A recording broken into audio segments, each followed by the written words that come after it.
ಮಾತಾಡಬೇಕಾಗಿತ್ತು, ಆದ್ರೆ ನಾನು ಮಾತಾಡ್ತೀನಿ ಅಂತ ಹೇಳಿದೆ. ಯಾಕ ನಾನು ಮೊದಲು ಮಾತಾಡ್ತೀನಿ ಅಂತ ಹೇಳುದು ಅಂತಂದ್ರೆ, ಒಂದು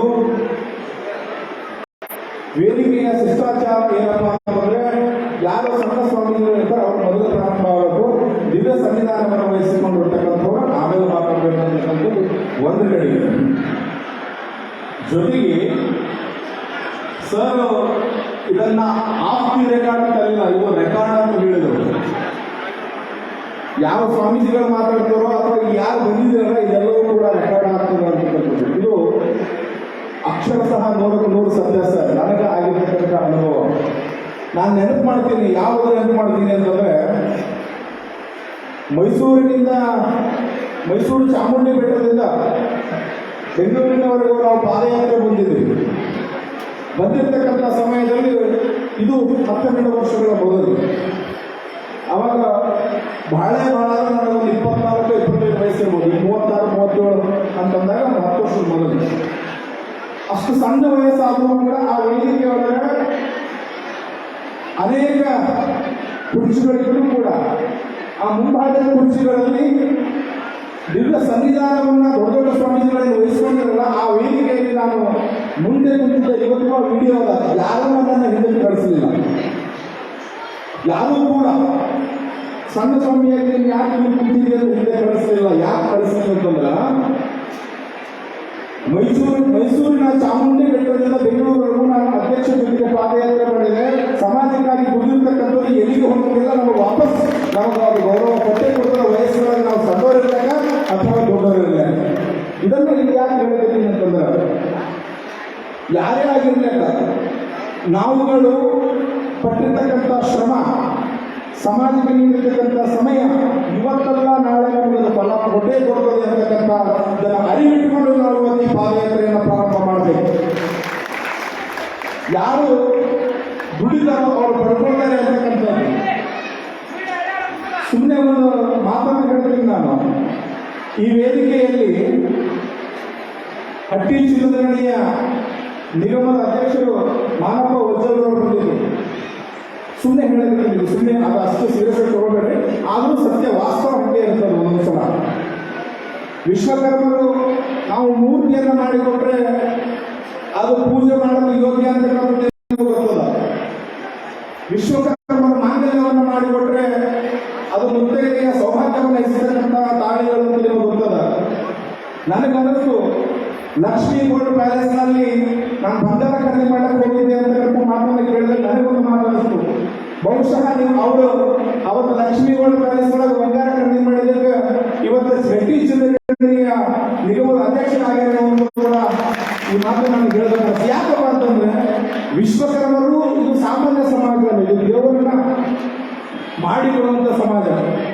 ನಾನು ಅತಿಶಯೋಕ್ತಿ ಅಂತ ಅನಿಸ್ತದೆ, ಒಂದು ಮಾತು ಹೇಳ್ತೀನಿ, ಅದು ಬಹುಶಃ ಅತಿಶಯೋಕ್ತಿ ಆಗಬಹುದು. ಆದರೂ ಕೂಡ ಇನ್ನಿತರ ಸಮಾಜದೊಳಗೆ ಹುಟ್ಟಿದ್ರೆ ಅದು ವಾಸ್ತವಕ್ಕೆ ಬರ್ತದೆ. ಅದು ಯಾವ ಮಾತು ಅಂತಂದ್ರೆ, ಅಧ್ಯಕ್ಷರು ಮತ್ತು ನಾನು ಈಗಿನ ಮುಖ್ಯಮಂತ್ರಿಗಳಾಗಿರ್ತಕ್ಕಂಥ ಬಸವರಾಜ ಬೊಮ್ಮಾಯಿ ಅವರ ಮನೆಗೆ ಹೋಗಿದ್ವಿ. ಬಹುಶಃ ಇದು ಸಮಯ ವ್ಯರ್ಥ ಅಂತಲ್ಲ ನನ್ನ ಮಾತುಗಳು. ಒಂದು, ಎಲ್ಲರೂ ಊಟ ಮಾಡಿ ಬಂದು ಕೂಡಲಿ ಅಧ್ಯಕ್ಷರು ಮಾತನಾಡುವವರೆಗೂ ಅಂತಕ್ಕಂಥದ್ದು ಇಟ್ಕೊಂಡು ಈ ವಿಷಯಗಳು ಹೇಳಕತ್ತೀವಿ. ಜೊತೆಗೆ ಇದು ಇರ್ಬೋದು ಸತ್ಯ ವಿಚಾರದಿಂದ ಈ ಮಾತನ್ನು ಹೇಳ್ತಾ ಇದ್ದೀವಿ. ಅಧ್ಯಕ್ಷರು ಮತ್ತು ನಾನು ಬಸವರಾಜ ಬೊಮ್ಮಾಯಿ ಅವರ ಮನೆಗೆ ಹೋಗಿದ್ದೀವಿ. ಅವರು ಗೃಹ ಮಂತ್ರಿಗಳಾಗಿದ್ದರು. ಸಮಾಜದ ಯಾವುದೋ ಒಂದು ವಿಚಾರವನ್ನು ಇಟ್ಕೊಂಡು ಹೋಗಿದ್ದೀವಿ. ಅದಾದ ತಿಂಗಳು ಮುಖ್ಯಮಂತ್ರಿಗಳಾಗ್ಬಿಟ್ರು. ಯಾಕಂದ್ರೆ ವಿಶ್ವಕರ್ಮ ಸ್ವಾಮೀಜಿ ಜೊತೆಗೆ ವಿಶ್ವಕರ್ಮ ಮುಖಂಡರು ಅವ್ರ ಮನೆಗೆ ಹೋಗಿದ್ರು. ಯಾಕೆ ನಾವು ಆ ರೀತಿಯಲ್ಲಿ ಯೋಚನೆ ಮಾಡಬಾರ್ದು ಅಂದ್ರೇನು? ಈ ಮಾತನ್ನು ಮತ್ತೊಮ್ಮೆ ನನಗೆ ಯಾಕೆ ಹೇಳ್ಬಾರ್ದಂದ್ರೆ, ಹಿಂದೂ ಸನಾತನ ಧರ್ಮವನ್ನ ಉಳಿಸಿಕೊಂಡು ಬೆಳೆಸಿಕೊಂಡು ಬಂದಿದ್ದೀವಿ.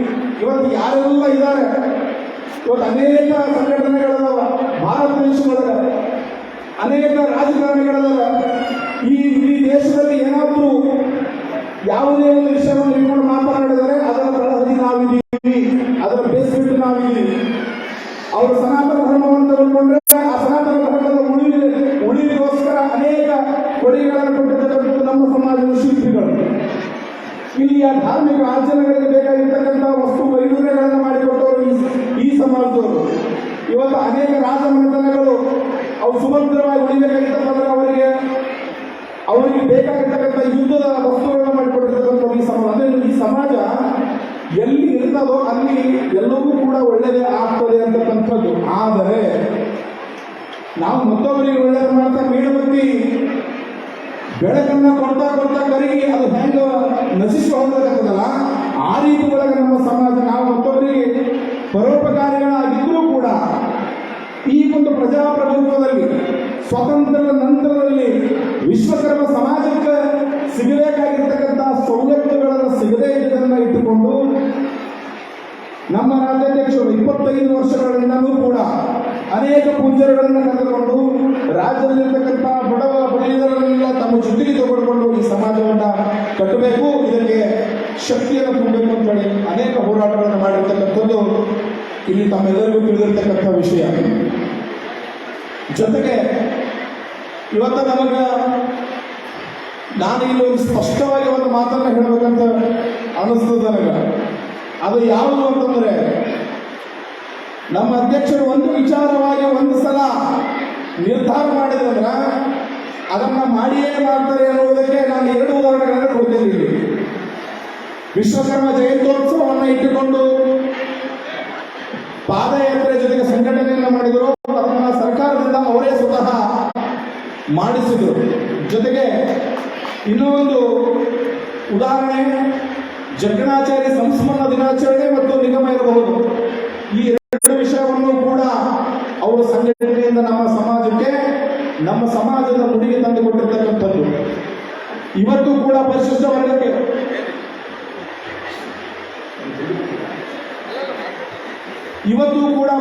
ವರ್ಗಕ್ಕೆ ಸೇರುವಂತಹ ಸಂಕಲ್ಪವನ್ನ ನಮ್ಮ ನಂಜುಂಡಿಯವರು ಮಾಡಿದ್ದಾರೆ. ಒಂದು ಸಲ ಅವರ ನಿರ್ಧಾರ ತೆಗೆದುಕೊಂಡ್ರೆ ಅದು ಮುಗಿದೋಯ್ತು. ಒಂದು ಸಲ ಅವರು ಸಂಕಲ್ಪ ಮಾಡಿದ್ರೆ ಮುಗಿದೋಯ್ತದ, ಆಗುವವರೆಗೂ ಬಿಡೋದೇ ಇಲ್ಲ ಅಂತಹ ಹಠಮಾರಿ ಅಂತಕ್ಕಂಥ ಮಾತನ್ನು ನಾನು ಈ ವೇದಿಕೆಯಲ್ಲಿ ಹೇಳುತ್ತೇನೆ. ಅದಕ್ಕೆ ರಾಯಚೂರು ಜಿಲ್ಲಾ ವಿಶ್ವಕರ್ಮ ಸಮಾಜ, ಸರ್ ನೀವು ಮಾಡಿರ್ತಕ್ಕಂಥ ಸಂಕಲ್ಪಕ್ಕೆ ನಿಮ್ಮ ಜೊತೆಗೆ ನಾವು ಇದ್ದೀವಿ.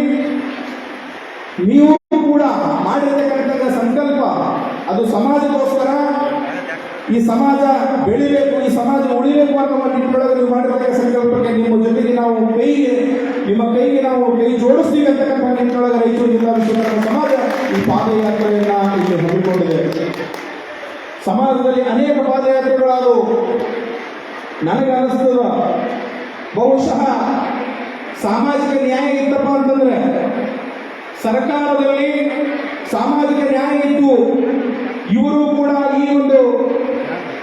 ಈ ಭಾರತದ ಪರಂಪರೆಯಲ್ಲಿ ಈ ಸಮಾಜವು ಕೂಡ ಅದರದೇ ಆಗಿರ್ತಕ್ಕಂಥ ಕೊಡುಗೆ ಆದಂತ ಅವರಿಗೆ ಏನಾದರೂ ಅರ್ಥ ಇತ್ತು ಅಂದ್ರೆ, ನಾವು 8 ವರ್ಷ 14 ವರ್ಷಗಳ ಹೋರಾಟದ ನಂತರ ನಾವು ಒಂದೊಂದು ಏನು ಸವಲತ್ತುಗಳು ಸಿಗಲಿಲ್ಲ, ಸಿಗ್ತಿರ್ಲಿಲ್ಲ ಅಂದ್ರೆ ನಾವು ಸಾಮಾಜಿಕ ನ್ಯಾಯ ಇಲ್ಲ. ಇವತ್ತು ನಾವು ಏನಾದರೂ ಪಡ್ಕೊಳ್ಬೇಕಾಗಿತ್ತಪ್ಪ ಅಂತಂದ್ರೆ ಸಂಘಟನೆಯಿಂದ ಮಾತ್ರ ಸಾಧ್ಯ. ನೀವು ನೋಡ್ರಿ,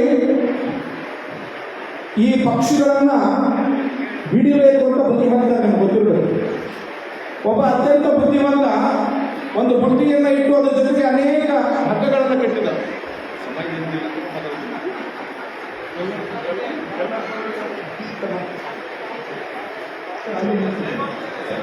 ಕೊನೆ ಒಂದು 2 ಮುಖ್ಯ ವಿಷಯಗಳಿಂದ ನನ್ನ ಮಾತನ್ನ ನಾನು ಮುಗಿಸ್ತೀನಿ.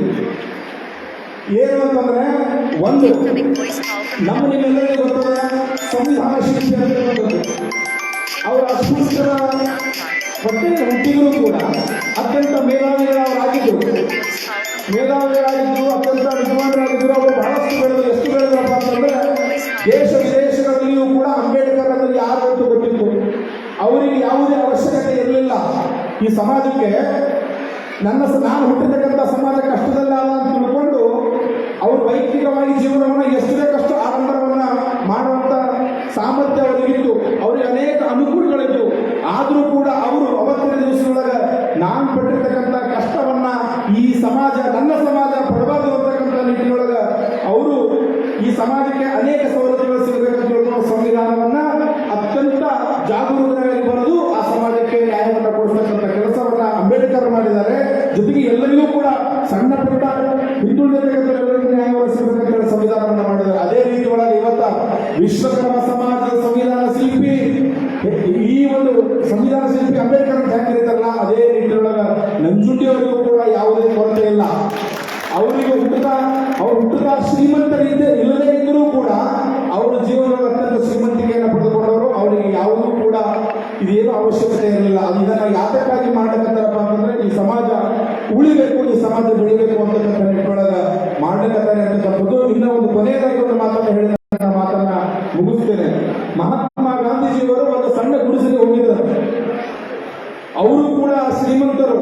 ಅನೇಕ ದೇಶಗಳಲ್ಲಿ ಆ ಸಂದರ್ಭದಲ್ಲಿ ವಿಮಾನಗಳಲ್ಲಿ ತಿರುಗಾಡುತ್ತಿದ್ರು. ಕೂಟು ಪ್ಯಾಂಟು ಸೂಟುಗಳನ್ನು ಹಾಕಿಕೊಂಡು ದಿನನಿತ್ಯವೂ ಕೂಡ ಅವರ ಜೀವನ ಇತ್ತು. ಆದರೂ ಕೂಡ ಅವರು ಒಂದು ಅಜ್ಜಿ ಮಾತಾಡಿಸ್ತಾರೆ, ಗುಡಿಸಲಿರ್ತಕ್ಕಂಥ ಅಜ್ಜಿ, ಯಾಕಮ್ಮ ನಿಮ್ಮ ನಿಮ್ಮಲ್ಲಿ ಸೀರೆ ಇಷ್ಟು ಮನಸ್ಸದ, ಯಾಕೆ ಹರಿದು ಉಟ್ಕೊಂಡಿಗೆ ಹೌದು ಬಾಬು, ನೀವು ಇದ್ದಿರ್ತಕ್ಕಂಥ ಶ್ರೀಮಂತ ಇದ್ದಿ, ನೀನು ಎಂತ ಬಡ್ಡಿ ಬೇಕಾದ್ರೆ ಆಗೋತಿ, ನಾನು ಬಡವ, ನಾನು ಎಂತ ಸೀರೆ ಬಿಟ್ಟರೆ ನನ್ನ ಮಕ್ಕಳಿಗೆ ಸೀರೆ ಇಲ್ಲ, ಇದನ್ನೇ ಒಗಿಬೇಕು, ಉಟ್ಕೊಳ್ಬೇಕು, ಅರ್ಧ ಒಗಿತೀನಿ ಮತ್ತೆ ಉಟ್ಕೊಳ್ತೀನಿ ಅಂತಕ್ಕಂಥ ಮಾತನ್ನ ಹೇಳಿದ್ರು. ಸ್ವಲ್ಪ ಆಯ್ತು ಒಂದು ನಿಮಿಷ.